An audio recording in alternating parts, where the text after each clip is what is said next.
Bismillahirrahmanirrahim. Assalamualaikum warahmatullahi wabarakatuh. Alhamdulillah, wassalatu wassalamu ala Rasulillah wa ala alihi wa sahbihi wa man walah. Alhamdulillah, kita bersyukur kepada Allah Subhanahu wa taala yang telah memberikan taufik dan juga hidayahnya kepada kita semuanya sehingga pada malam hari ini kembali kita dipertemukan insyaallah di akhir-akhir pembahasan kitab Al-Arba'in An-Nawawiyah yang ditulis oleh Al-Imam An-Nawawi rahimahullah. Dan insyaallah pada malam hari ini kita akan mempelajari bersama hadis yang agung yang di situ kita akan memahami cara untuk mendekatkan diri kepada Allah. Di situ kita akan memahami keutamaan menjadi seorang wali Allah dan bahayanya orang-orang yang memusuhi wali-wali Allah Azza wa Jalla. Dan seperti biasanya, insyaallah kita baca terlebih dahulu nas dari hadis ini. Silahkan dibaca.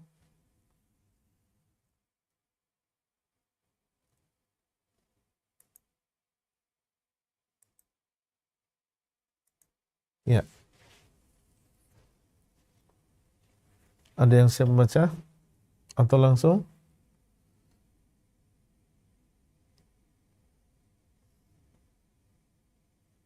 Baik.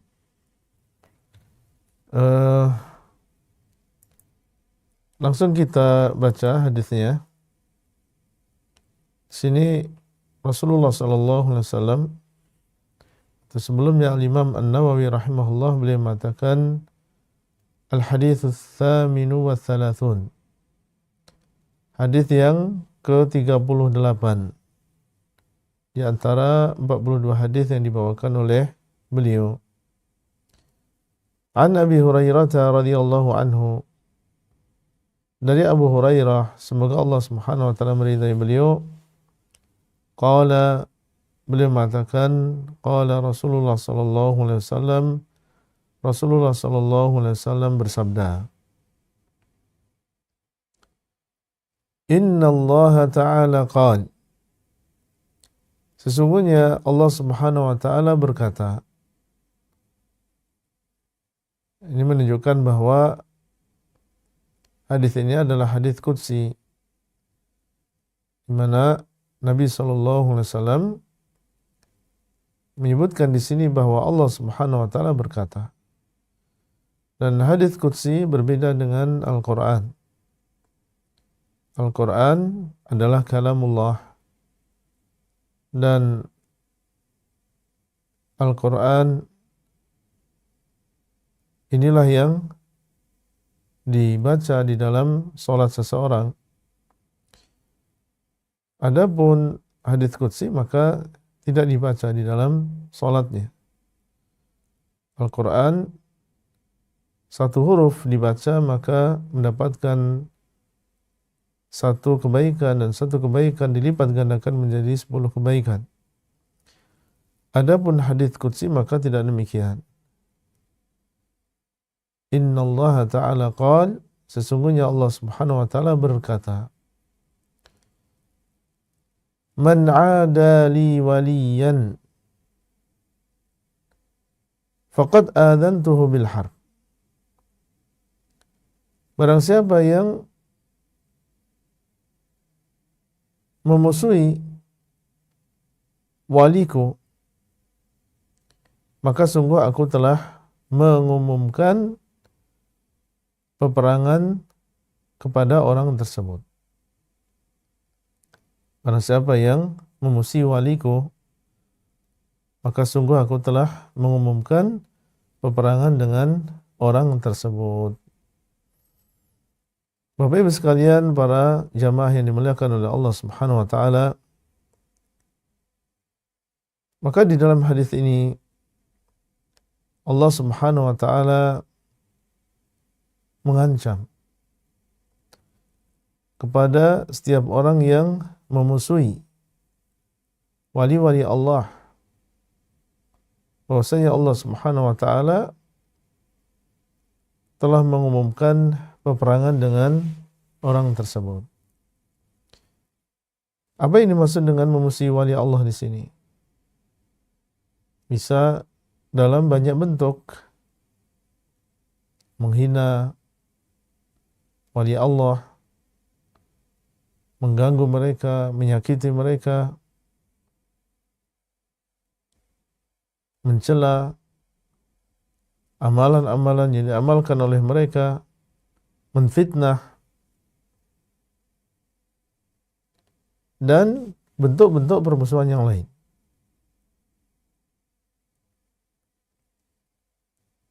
Dan tentunya ini adalah ancaman yang sangat keras.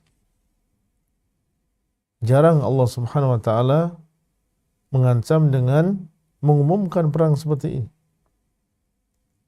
Sungguh aku telah mengumumkan peperangan dengan orang tersebut.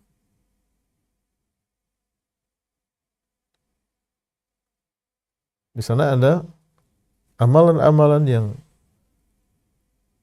Allah SWT di situ mengumumkan peperangan. Seperti dalam riba. Fa'adhanu biharbin minallahi wa rasulih. Maka kabarkanlah atau ketahuilah bahwasanya Allah SWT dan juga Rasulnya memerangi mereka. Ini dalam riba. Kemudian di sini Allah Subhanahu wa taala juga mengumumkan peperangan kepada setiap orang yang memusuhi wali-wali Allah. Nah, sekarang siapa yang dimaksud dengan wali Allah? Allah Subhanahu wa taala di dalam Al-Qur'an telah menyebutkan tentang sifat seorang wali Allah.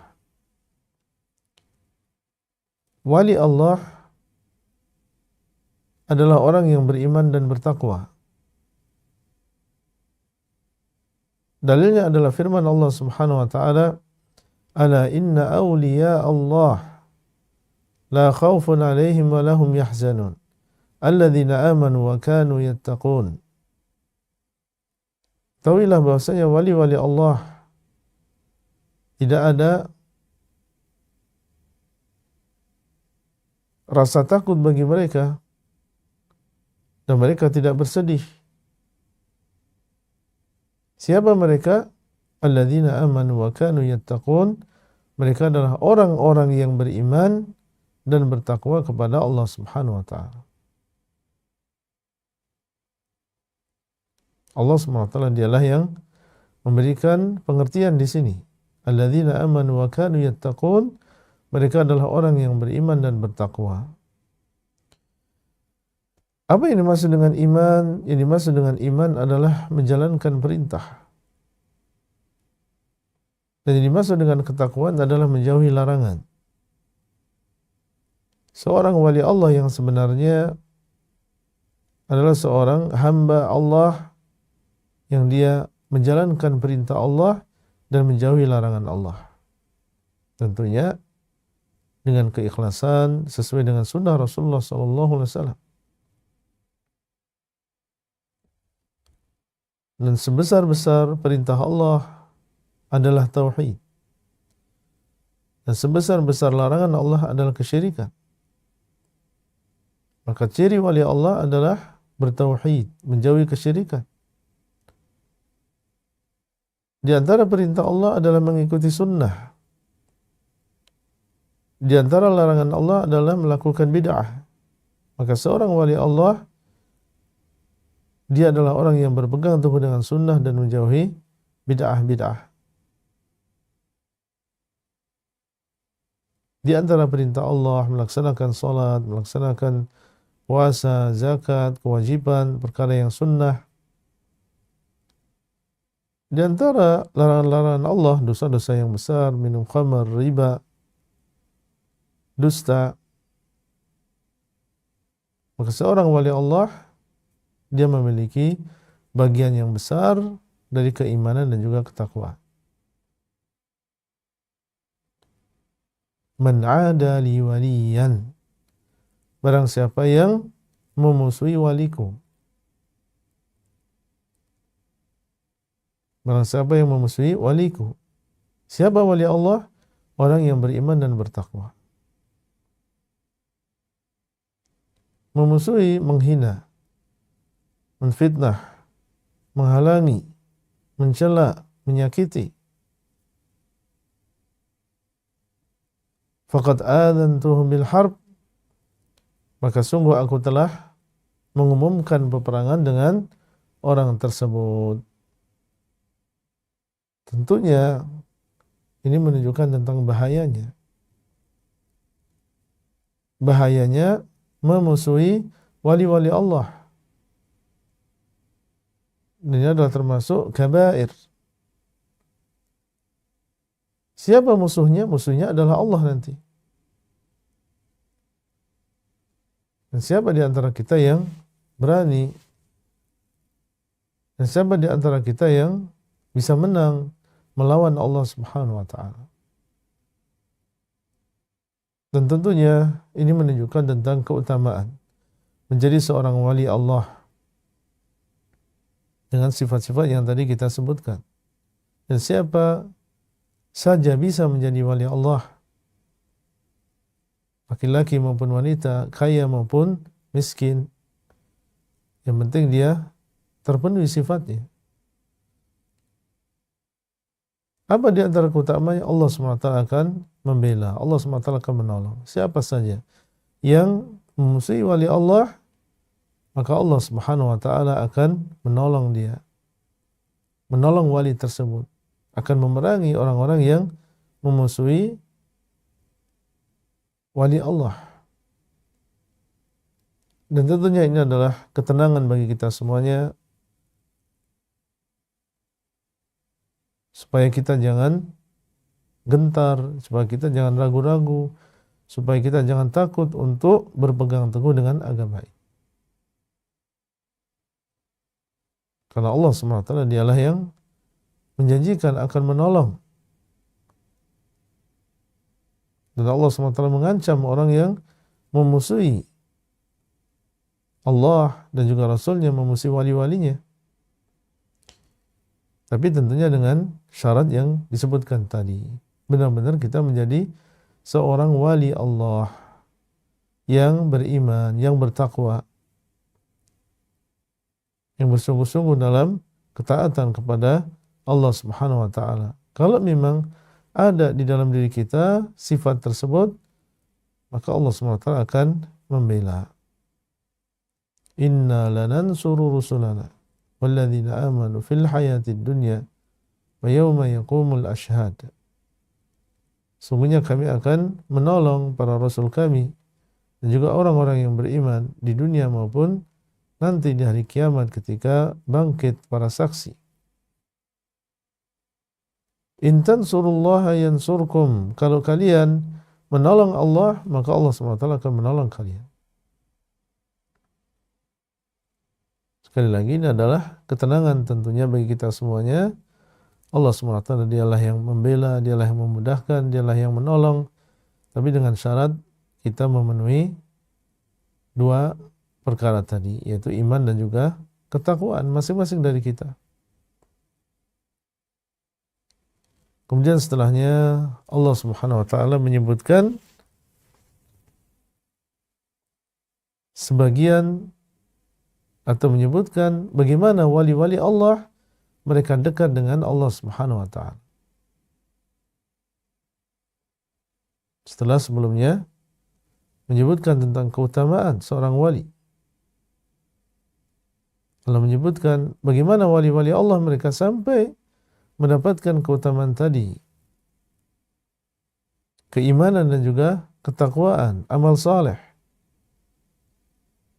Allah mengatakan, "Wa ma taqarraba ilayya 'abdi bi syai'in ahabba ilayya mimma aftaradtuhu 'alaihi."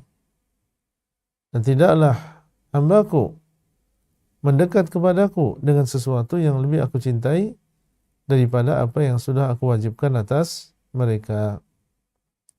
Tidaklah hambaku mendekatkan diri kepadaku dengan sesuatu yang lebih aku cintai daripada apa yang sudah aku wajibkan atas mereka. Di sini Allah SWT menyebutkan tentang bagaimana wali-wali Allah mencapai derajat yang tinggi tersebut, yaitu dengan beramal saleh. Wa ma taqarraba ilayya 'abdi, tidaklah hambaku bertaqarrub. Taqarrub artinya berusaha untuk dekat. Ya, terus berusaha untuk mendekat, terus berusaha untuk mendekat kepada Allah Subhanahu wa taala. Berlomba dengan yang lain bagaimana dia menjadi yang lebih dekat kepada Allah. Kalau di dunia nyata, maka anak misalnya, mereka berusaha bagaimana di antara mereka lebih dekat kepada orang tuanya. Atau di dunia pekerjaan, bagaimana bawahan berusaha untuk menjadi orang yang paling dekat dengan atasan. Walillahil mathalul a'la. Kalau itu kita lakukan dalam urusan dunia kita, maka hendaknya kita semuanya berusaha berlomba dalam perkara ini. Ayyuhum aqrab, siapa di antara kita yang lebih dekat kepada Allah Subhanahu wa taala. Nah, caranya adalah dengan bertaqarrub, beramal saleh. Tidaklah hambaku mendekatkan diri kepada diriku dengan sesuatu yang lebih aku cintai daripada apa yang sudah aku wajibkan. Allah Subhanahu wa taala telah mensyariatkan amalan, ada di antaranya yang wajib seperti salat 5 waktu, berpuasa, zakat, haji bagi yang mampu, menjauhi perkara yang haram, itu juga wajib. Tidaklah hambaku mendekatkan diri kepadaku dengan sesuatu yang lebih aku cintai daripada apa yang sudah aku wajibkan. Berarti menunjukkan bahwa melaksanakan kewajiban pahalanya besar. Dan itu adalah lebih cepat untuk mendekatkan seseorang hamba kepada Allah Subhanahu wa taala. Pahalanya besar. Dan kalau dilakukan, maka seorang hamba akan semakin cepat dalam mendekatkan diri kepada Allah. Menunjukkan tentang besarnya pahala orang yang melakukan kewajiban. Dan menunjukkan bahwa seorang muslim hendaknya dia memperhatikan tentang kewajiban ini. Dan sangat memperhatikan. Contoh misalnya salat 5 waktu. Dijaga benar-benar. Jangan sampai ketinggalan. Berusaha bagaimana salat yang dilakukan oleh seseorang benar-benar sesuai dengan sunnah. Dilakukan dengan ikhlas. Karena ini adalah amalan yang sangat dicintai oleh Allah Subhanahu wa taala. Dan ini sekali lagi yang hendaknya menjadi perhatian bagi kita semuanya. Puasa Ramadan yang sebentar lagi akan kita lakukan. Semoga Allah SWT mudahkan kita untuk sampai ke bulan Ramadan ini. Zakat, perhatikan yang punya uang, yang kaya, sudah bayar zakat atau belum? Haji, bagi yang mampu, segera berusaha mendaftar ya untuk bisa melakukan ibadah yang satu ini. Kemudian juga menjauhi perkara yang haram. Ini juga merupakan kewajiban. Maka ini adalah amalan-amalan yang sangat dicintai oleh Allah dan sangat mendekatkan seseorang kepada Allah Subhanahu wa taala.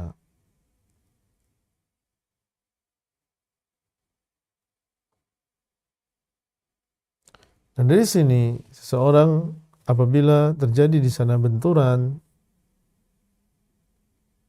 ya antara sesuatu yang wajib dengan sesuatu yang sunnah, maka yang didahulukan adalah yang wajib.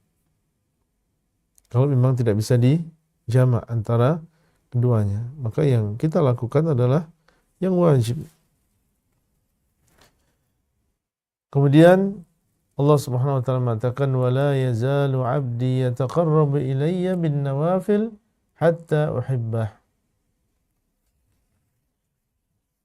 Dan senantiasa hambaku mendekatkan diri kepadaku dengan perkara-perkara yang sunnah sampai aku mencintainya. Wala yazalu 'abdi, senantiasa, artinya dia menjaga selain perkara-perkara yang wajib tadi,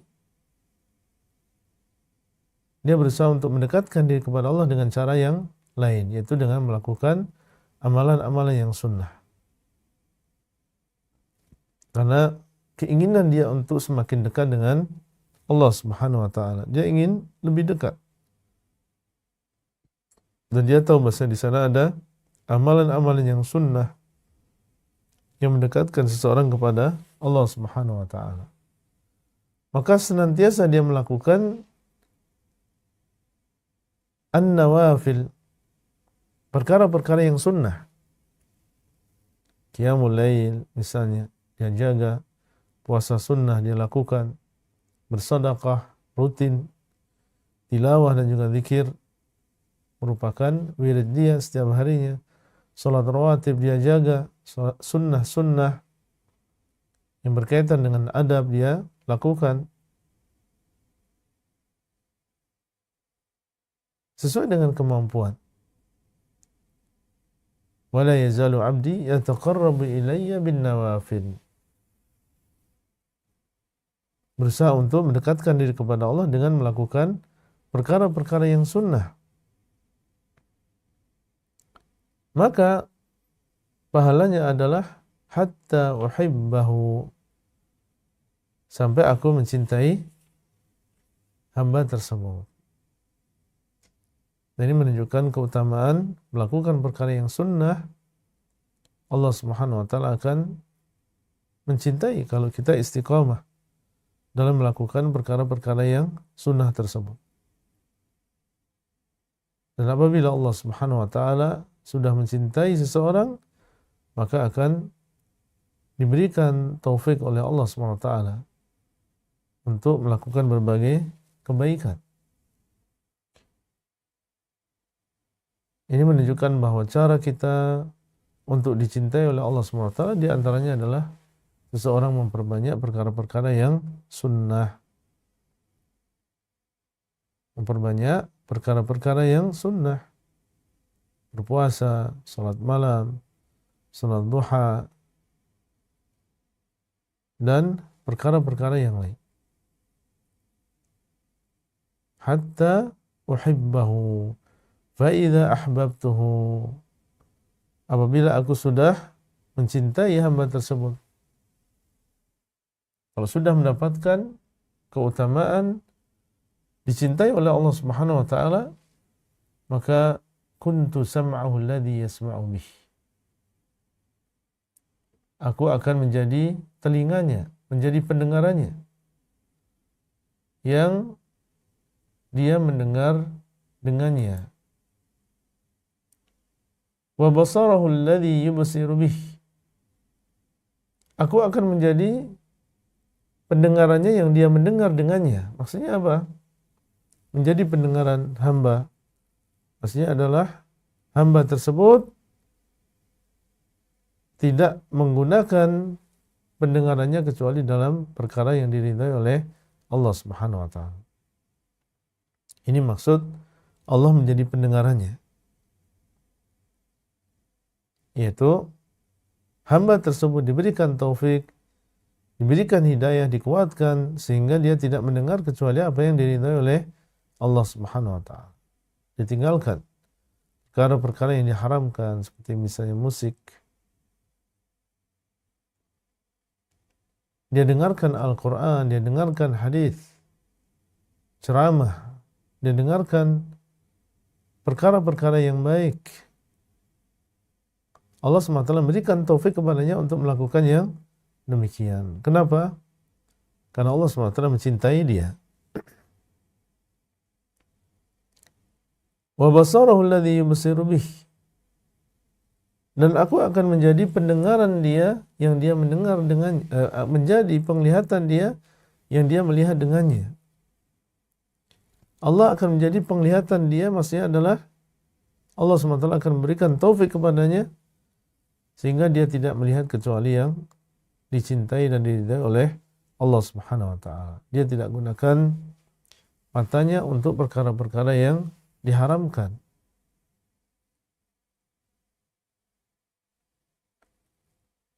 Wa yadahu allati yabtishu biha, dan aku akan menjadi tangannya yang dia memukul dengan tangan tersebut.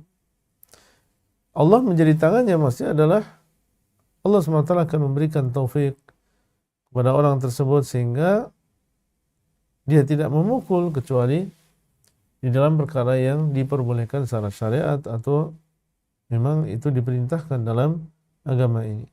Seperti misalnya memukul anak yang dia sudah berumur 10 tahun sementara dia tidak sholat. Maka ini boleh orang tua untuk memukulnya. Tapi dengan aturan, yaitu tidak boleh terlalu keras, tidak memukul wajah, tidak sampai melukai, tidak sampai menjadikan memar. Dia tidak memukul kecuali dalam perkara yang diridai oleh Allah Subhanahu wa taala. Allah memberikan taufik untuk melakukan demikian. Wa rijlahu allati yamshi biha, dan aku menjadi kakinya yang dia berjalan dengannya. Yaitu Allah SWT akan berikan taufik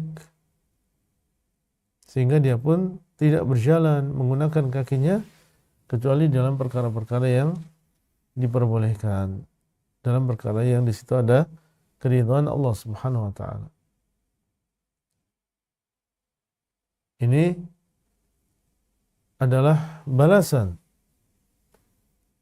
ya, dan ini yang dilakukan oleh Allah SWT apabila Allah SWT sudah mencintai seorang hamba. Allah akan memberikan taufik kepada dia dan seluruh anggota badannya sehingga tidak melakukan kecuali yang diridai oleh Allah Subhanahu wa taala. Sebagian masyayikh mereka ketika menjelaskan ayat ini atau hadis ini, mereka menyebutkan bahwa masing-masing dari kita bisa mengoreksi dan muhasabah dirinya sendiri. Sejauh mana tingkat kewalian kita, itu dengan melihat apakah kita telah menggunakan anggota badan kita di dalam perkara yang diridai oleh Allah Subhanahu wa taala, atau mengetahui tingkat kecintaan Allah kepada kita. Kalau Allah cinta kepada kita, maka jadikan mata kita tidak melihat kecuali yang diperbolehkan, telinga kita tidak mendengar kecuali yang diperbolehkan, tangan kita tidak memukul kecuali dalam perkara yang diperbolehkan. Kalau memang kita dapatkan demikian, maka berarti Allah mencintai seorang hamba. Tapi apabila seorang melihat dirinya terlalu banyak maksiat dengan matanya, dengan telinganya, dengan lisannya, dengan anggota badan yang lain, maka di sini seorang perlu waspada. Ya, karena dikhawatirkan ini menunjukkan Allah Subhanahu wa taala tidak mencintai ya seorang hamba sehingga dibiarkan oleh Allah Subhanahu wa taala dia melakukan berbagai kemaksiatan tersebut. Tidak diberikan taufik oleh Allah SWT untuk meninggalkan kemaksiatan tersebut. Jadi masing-masing dari kita bisa mengoreksi dirinya sendiri. Sejauh mana Allah SWT mencintai dia. Kalau memang dia berusaha untuk menjaga matanya, menjaga telinganya, menjaga tangannya dan juga kakinya, maka semoga yang demikian adalah tanda Allah Subhanahu wa taala mencintai seseorang. Kemudian hatta uhibbah wala in sa'alani la'u'tiyannah. Wala in sa'alani la'u'tiyannah. Kalau dia memberi, kalau dia meminta, maka aku akan memberi. Ini keutamaan wali Allah. Apabila dia meminta, maka Allah Subhanahu wa taala akan memberinya. Dengan pengertian yang tadi sudah kita sampaikan. Siapa wali Allah? Wala in sa'alani la'utiyannah, apabila dia meminta kepadaku, minta kebaikan dunia akhirat, la'utiyannah, niscaya aku akan berikan kepada orang tersebut, kepada hambaku tersebut. Wala in ista'adzani la'u'idhannah, apabila dia meminta perlindungan kepada diriku, perlindungan dari musibah, perlindungan dari bahaya, mudarat, la'u'idhannah, niscaya aku akan melindungi orang tersebut. Akan dikabulkan doanya, baik ketika dia meminta kebaikan atau dia berlindung dari sebuah keburukan. Tentunya ini adalah keutamaan yang besar. Seorang mungkin di dunia pas-pasan, tapi dia memiliki keutamaan di sisi Allah, doanya mustajab. Kalau dia meminta maka diberi, kalau dia berlindung maka akan dilindungi. Tentunya ini adalah keutamaan yang jauh lebih besar daripada harta dunia ini. Ya, seorang bisa sampai derajat ini, dikabulkan doanya oleh Allah SWT dan dijauhkan dari berbagai keburukan.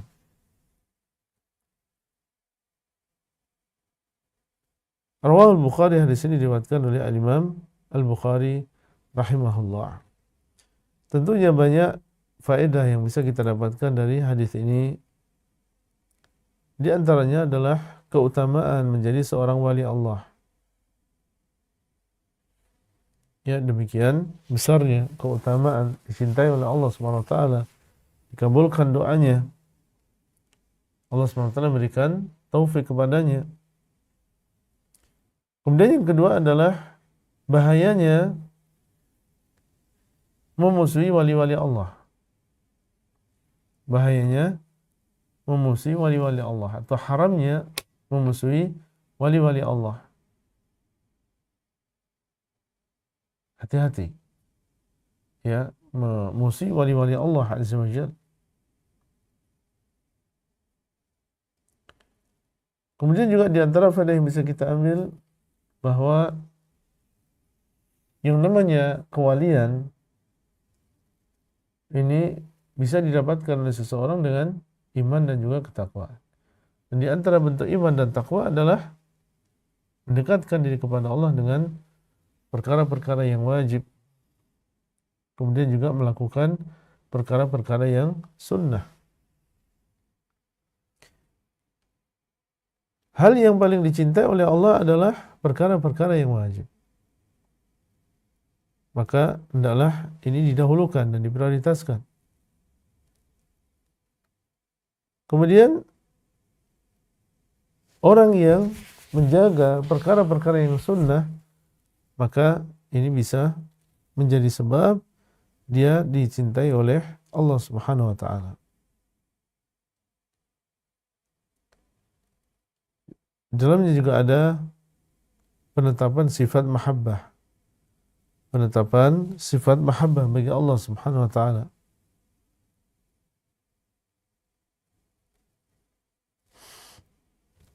Di antara faedah yang bisa kita ambil adalah bahwa Allah SWT apabila mencintai seorang hamba, maka akan dikabulkan doanya, akan dilindungi dari berbagai musibah.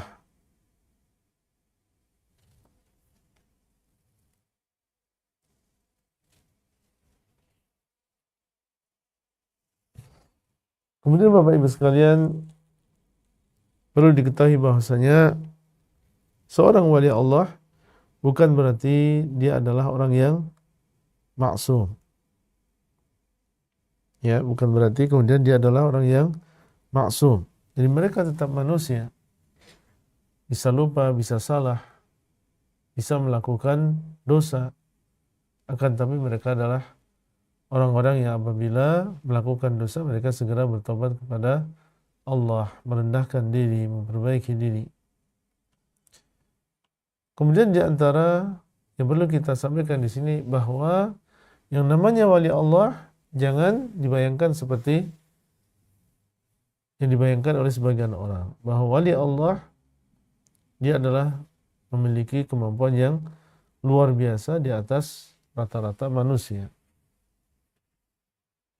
Ya, dia bisa terbang, dia bisa jalan di atas air, dia kebal ini, kebal itu. Maka ini bukan itu yang dimaksud dengan wali Allah. Tidak ada di sana definisi bahwasanya wali Allah adalah orang-orang yang memiliki kemampuan yang luar biasa. Ya, tidak ada dalil yang demikian. Sebagian orang mensyaratkannya dan menganggap bahwasanya wali itu adalah orang yang sakti. Wali adalah orang yang bisa terbang, dia bisa berjalan di atas air. Ayat yang tadi kita bacakan jelas menunjukkan tentang ciri-ciri seorang wali Allah.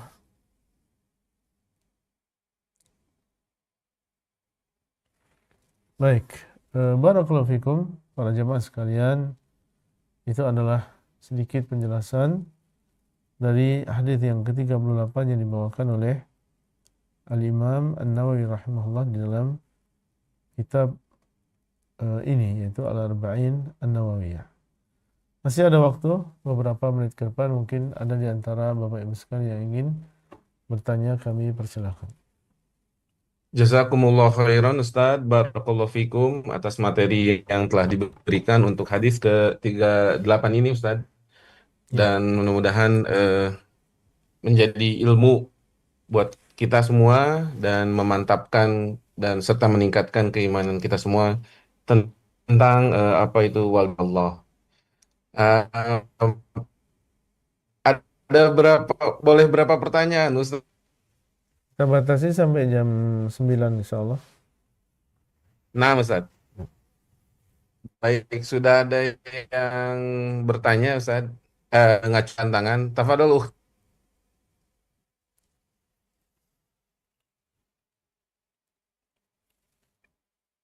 Bismillah, jazakallah khairan host. Assalamualaikum warahmatullahi wabarakatuh Ustadz. Waalaikumsalam warahmatullahi wabarakatuh. Hayakumullah ya Ustadz. Iyyakum. Semoga Allah selalu merahmati Ustadz, keluarga, para ulama dan seluruh kaum muslimin. Amin. Amin. Afwan Ustadz, ana ada dua pertanyaan yang keduanya terkait Ustadz. Yang pertama Ya, masalah ini wudhu. Ibu siapa? Putri Ustadz, Baik, dari mana Ibu? Bandung Ustadz. Baik, silakan Ibu.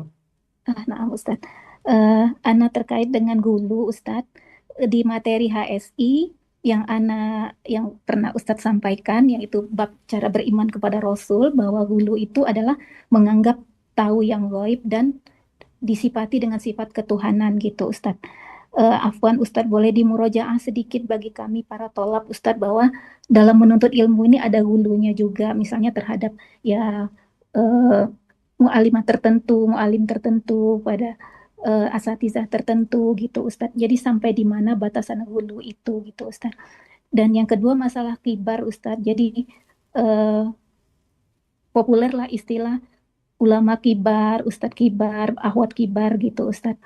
Jadi apakah yang Ana ketahui sependek ilmu Ana, bahwa kibar itu adalah yang tinggi ilmunya, bukan yang banyak pengikutnya. Mungkin Ustadz bisa menasehati lagi supaya jangan ada salah pengertian dalam kami sebagai tolak ini dalam menuntut ilmu, dan jangan sampai ada mengkultuskan atau mengkotak-kotakkan para mu'alim atau asatizah Ustadz. Mohon nasihatnya Ustadz. Jazakallahu khairan wa barakallahu fiik Ustadz. Assalamualaikum warahmatullahi wabarakatuh. Assalamualaikum warahmatullahi wabarakatuh. Pertanyaan yang bagus tentang masalah bagaimana sebenarnya sikap yang baik terhadap seorang guru yang mereka memiliki jasa yang besar untuk kita semuanya, supaya kita tidak terjebak di dalam pengkultusan atau sebaliknya penghinaan terhadap guru yang tadi disebutkan tentang bahayanya seorang menjadi musuh bagi wali Allah Azza wa Jalla. Tentunya sebaik-baik petunjuk adalah petunjuk Nabi SAW. Bagaimana beliau mengajarkan kepada kita tentang adab-adab tersebut, maka itulah yang kita lakukan. Nabi SAW mengatakan, "Laisa minna man lam yuwakkir kabirana wa lam yarham saghirana wa ya'lam li'alimina haqqahu." Bukan termasuk golongan kami orang yang tidak menghormati yang lebih tua, dan tidak menyayangi yang lebih muda, dan tidak mengetahui hak bagi para alim. Seorang yang alim, seorang yang memiliki ilmu, yang mengajarkan kepada orang lain ilmu agama ini.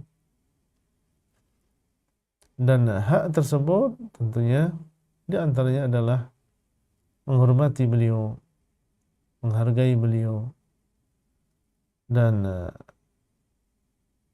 lemah lembut di dalam berbicara dengan beliau, tidak meninggikan suara, beradab ketika di majelis beliau, memanggil beliau dengan panggilan yang pantas bagi seorang guru, muallim, muallimah, ustaz, ustadzah. Apabila kita bertanya, maka bertanya dengan adab. Kemudian juga memperhatikan keadaan beliau. Jangan sampai kita bertanya di saat beliau dalam keadaan yang tidak siap untuk ditanya, ya, atau dalam keadaan sibuk, dalam keadaan tidak fokus, atau sedang ada urusan keluarga yang menguras pikirannya misalnya. Maka kita berusaha untuk mencari waktu yang tepat.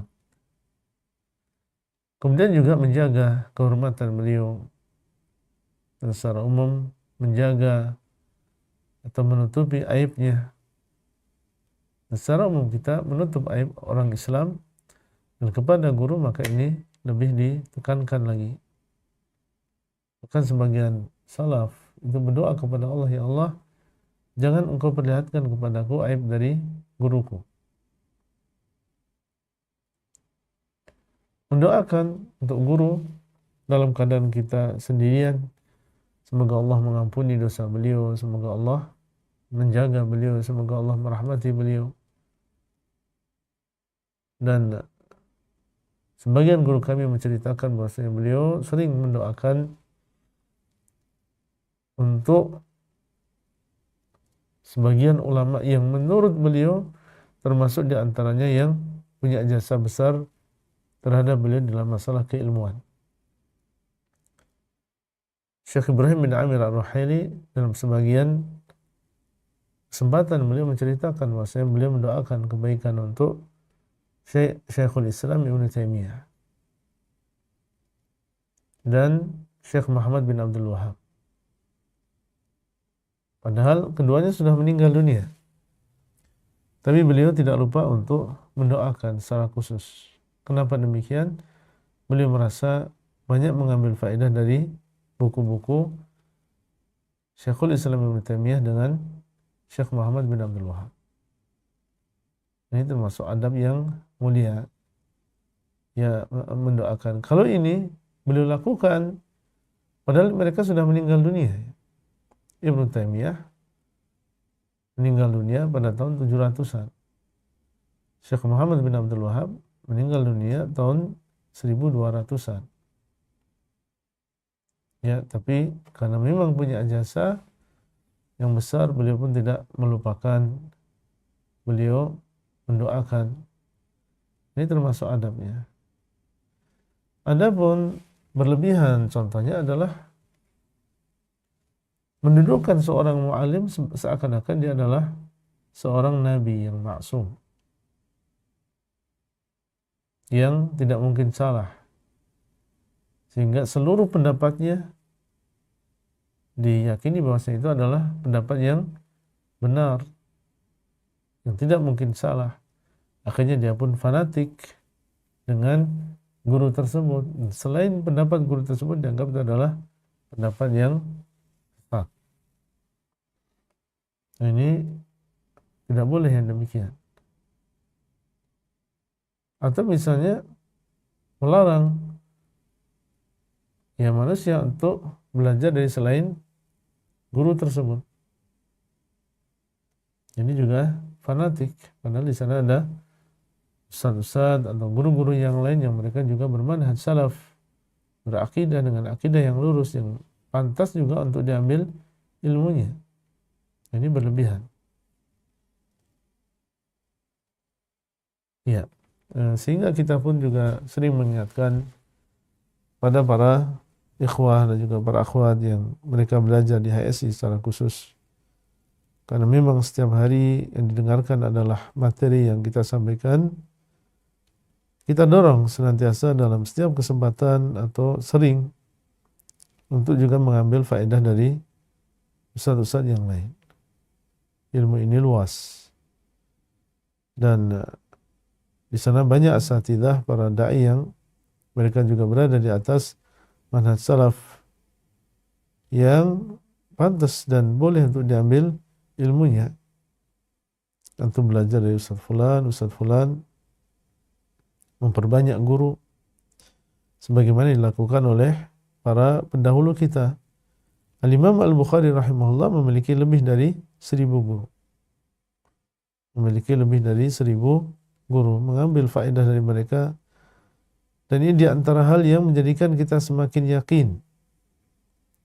Karena kalau kita belajar dari fulan, mendapatkan ilmu ini, kemudian kita belajar dari fulan yang lain, ustaz yang lain, loh ini yang kemarin disampaikan sama ustaz yang A, oh sama yang disampaikan, berarti semakin menambah keyakinan. Dia belajar kepada ustaz yang ketiga, yang keempat, dan dia mendapatkan wejangan yang berulang, maka akan semakin tumbuh di dalam dirinya keyakinan yang kuat, ya, dengan sebab dia belajar dari beberapa ustaz. Afwan, itu pertanyaan yang pertama. Tadi kayaknya ada pertanyaan selanjutnya ya. Afwan Ustaz, pertanyaan selanjutnya masalah kibar itu Ustaz, Oh kan iya. gelar Ustaz, masalah Ustaz kibar dan lain-lain gitu Ustaz. Mohon nasihatnya Ustaz. Jazakallah khairan Ustaz. Iya.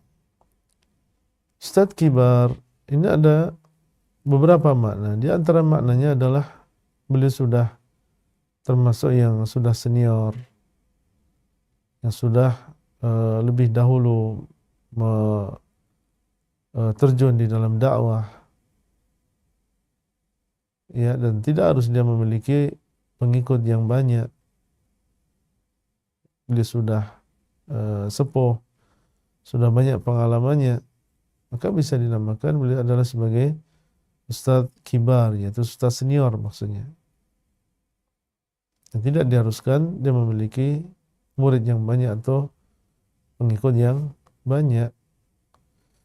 Atau bisa juga ustaz kibar di sini maksudnya adalah ustaz yang mungkin dia masih muda, akan tapi Allah Subhanahu wa taala memberikan taufik sehingga dia pun memberikan manfaat banyak kepada manusia. Yang memberikan lebih banyak manfaat kepada manusia, sehingga mungkin manusia lebih mengenal beliau, ya, daripada yang lain. Maka di dalam istilah kita ada yang menamakan ini sebagai ustaz kibar. Dan pengertian yang pertama wallahu alam itu yang lebih dekat, ya, dan lebih sesuai. Kalau kita kembali kepada istilah yang digunakan di sana, di Saudi misalnya ada syekh kibar, ya, kibarul masyayikh, maka ini maksud adalah dari sisi keilmuan dan dari sisi lebih dahulunya beliau dalam berdakwah, dalam menuntut ilmu, dalam mengajarkan ilmu, ya, bukan hanya sekedar dikenal atau populer, ya, tidak serta-merta ustadz yang populer kemudian dikatakan dia adalah ustadz kibar. Dan mungkin saja seorang ustadz kibar selain dia memiliki ilmu dan juga usia yang lebih dahulu, dan di waktu yang sama dia juga dikenal. Ya, di waktu yang sama dia juga dikenal. Maka dia adalah seorang ustadz kibar. Dan tentunya ini adalah ujian bagi kita semuanya. Seorang ustadz pun diuji oleh Allah Subhanahu wa taala, dan gelar-gelar tersebut mungkin saja bisa menggoyahkan, merusak niat. Sehingga masing-masing dari kita tentunya berusaha menyelamatkan dirinya dari riya, dari sum'ah, dari ujub terhadap dirinya sendiri. Dan alim yang sebenarnya adalah seorang yang alim di sisi Allah. Siapa orang yang alim di sisi Allah? Orang yang takut kepada Allah Subhanahu wa taala. Sebagian salaf mengatakan, kafa bi khasyatillahi ilman. Cukuplah takut kepada Allah itu adalah ilmu. Cukuplah takut kepada Allah itu adalah ilmu. Apabila seorang takut kepada Allah, maka dia adalah orang yang berilmu. Nah,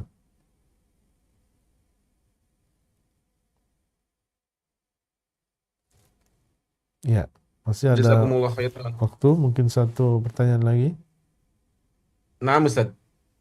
Baik, dipersilakan bagi ada yang ingin bertanya, satu pertanyaan lagi dari Ustadz, mempersilahkan.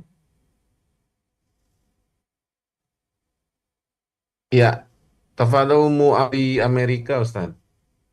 Baik, Ya, jazakumullahu khairan, Akhi Angga. Alhamdulillah, jazakumullahu khairan Ustadz atas materinya hari ini. Assalamualaikum ilaikum. Mohon nasihatnya Ustadz. Dari penjelasan yang Ustadz sampaikan tadi, bahwa ada yang namanya wali Allah. Dalam lingkungan kami Ustadz, di sini ada seseorang yang dianggap senior di dalam masjid dan di community. Kemudian beliau ini menghimbau untuk ada perayaan 27 Rajab Ustadz. Nah, perayaan ini yang diketahui oleh kami yang sudah dipelajari, tidak ada perayaan-perayaan untuk Isra Mi'raj ini Ustadz. Bagaimana nasihat Ustadz? Karena kami di sini penduduknya sedikit Ustadz, orang-orangnya tidak banyak, dan itu juga Ustadz. Jadi apa yang bisa Ustadz nasihatkan? Jazakumullahu khairan. Assalamualaikum warahmatullahi wabarakatuh. Assalamualaikum warahmatullahi wabarakatuh. Ya, peringatan Isra dan juga Mi'raj sebagaimana kita tahu tidak diajarkan oleh Nabi SAW.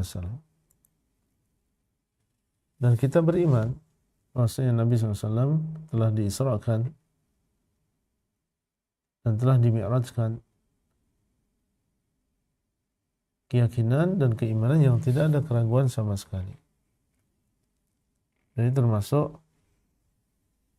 mukjizat yang Allah SWT berikan kepada Nabi kita Muhammad SAW. Tapi memperingati Isra dan juga Mi'raj, ini yang kita tidak setuju. Karena Nabi SAW telah mengabarkan bahwa kita ini hanya memiliki 2 hari raya saja, Idul Fitri dan juga Idul Adha. Itu yang diulang-ulang kita peringati atau kita rayakan setiap tahunnya. Maka cukuplah 2 hari raya tadi bagi kita umat Islam. Adapun perayaan Isra dan juga Mi'raj, meskipun maksudnya adalah baik, ingin mengenang kembali, ingin supaya menyadarkan masyarakat tentang pentingnya salat, tapi ini adalah sesuatu yang baru, tidak pernah dilakukan oleh Rasulullah SAW, para sahabat, para tabi'in, bahkan para imam yang 4, tidak ada di antara mereka yang melakukannya demikian. Nah, di sini kasus ibu yang berada di negara yang minoritas dan komunitas Muslim juga di sana sangat sedikit. Maka wallahu a'lam. Di sini justru kita harus semakin kuat dalam memegang akidah ini. Itu jangan sampai sudah kita sedikit, kemudian kita melakukan sesuatu yang membuat murka Allah. Bukankah kita sedikit dan kita menginginkan pertolongan dari Allah? Bagaimana caranya? Ya kita melakukan perkara yang sunnah dan sampai melakukan perkara yang bid'ah. Kita ingin ditolong oleh Allah Subhanahu wa taala di tempat yang di situ kita sangat sedikit.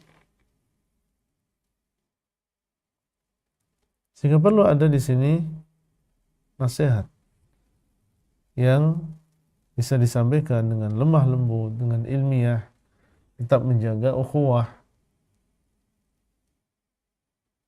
Sampaikan ya bahwasanya dalam perkara agama ini tidak boleh kita membuat sesuatu yang baru. Kita berusaha untuk mengikuti sunnah Nabi Sallallahu Alaihi Wasallam.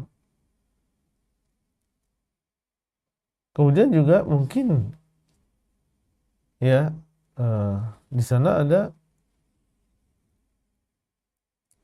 alternatif yang lain. Kalau memang tujuannya adalah untuk mengajak manusia untuk sholat, maka dengan cara yang lain, bukan dengan seorang merayakan Isra dan juga Mi'raj. Sampaikan tentang keutamaan sholat dan juga kewajiban sholat. Ya.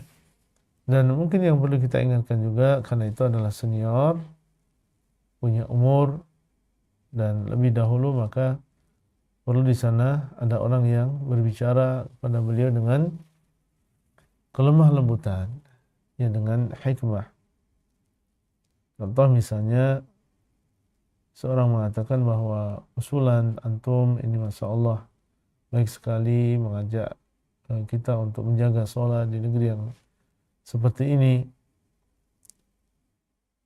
Tapi atau hanya saja, akan tetapi mari kita cari cara yang sesuai dengan sunnah.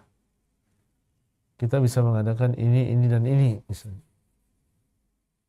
Nah ini tanpa kita mengatakan ini adalah suatu yang bid'ah, itu Isra Mi'raj adalah suatu yang bid'ah. Tapi kita sampaikan bahwa kita cari bentuk yang lain, acara yang sesuai dengan sunnah. Misalnya ini dan ini. Dan sampaikan yang demikian bukan di depan manusia, akan tapi dalam keadaan sendirian. Jadi dalam keadaan sendirian. Supaya apa? Supaya beliau tidak merasa malu. Ya, dan tidak terjadi atau muncul konflik di antara manusia. Dengan demikian kita masih bisa menjaga stabilitas, kita masih bisa menjaga keharmonisan di antara jamaah. Ini mungkin yang bisa kita lakukan. Adapun mengikuti kemauan dari senior tersebut, maka tidak boleh yang demikian, karena la ta'ata li makhluqin fi maksiatil khaliq. Tidak ada ketaatan kepada makhluk di dalam berbuat maksiat kepada Allah Subhanahu wa taala. Demikian mungkin yang bisa kita sampaikan Bapak Ibu sekalian. Alhamdulillah alladzi bi ni'mati tatimmus shalihat. Dan jazakumullahu khairan atas perhatian antum semuanya. Dan kita berdoa kepada Allah, semoga Allah Subhanahu wa taala menjadikan kita termasuk wali-wali Allah yang beriman dan juga bertakwa, yang dicintai oleh Allah, yang menggunakan anggota badannya di dalam perkara yang dicintai oleh Allah Subhanahu wa taala. Demikian yang bisa kita sampaikan, dan tidak lupa juga jazakumullahu khairan kepada moderator yang telah mengawal acara dari awal sampai akhir. Sallallahu ala nabiyyina Muhammad wa ala alihi wa sahbihi ajma'in. Assalamualaikum warahmatullahi wabarakatuh.